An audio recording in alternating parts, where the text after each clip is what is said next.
Welcome! Welcome! Welcome to my YouTube channel! Self-car care and basic maintenance for our car. Welcome to my channel, Boss J Junior TV! Yehey! Good day ulit mga boss, no? Magandang araw po sa inyong lahat. So another tutorial po tayo kung paano naman po baklasin yung scuff plate. Yung scuff plate po, tuturo ko po sa inyo kung nasaan.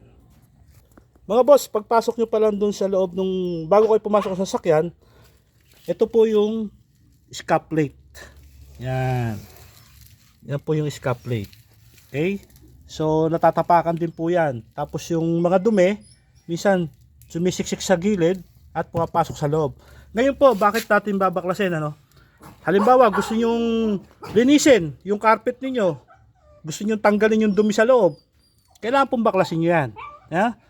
Halimbawa po, merong maingay o may abnormality, pwede rin nyo pong buksan yan kasi nandyan yung wiring harness.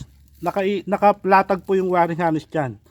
So paano nyo po makikita yon? Kailangan tanggalin nyo yung scuff plate. So tuturo ko po sa inyo. Okay, unang-una mga boss, hawakan nyo lang to. Itong dulo. May lock po yan dito eh.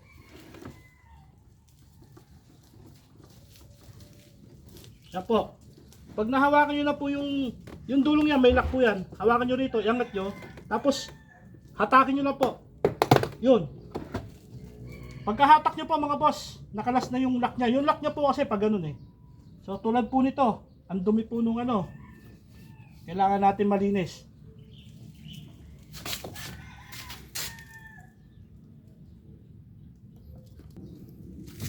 Then hatakan nyo lang po hanggang dito sa dulo. Yan. Ito po yung lock ng opening molding. Kaya po meron yan.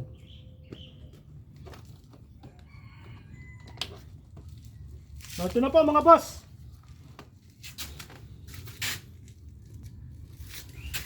Ito na po mga boss. Nakalas na po natin yung scuff plate. So makikita nyo na po kung ano yung nasa loob. Pwede nyo na po linisin.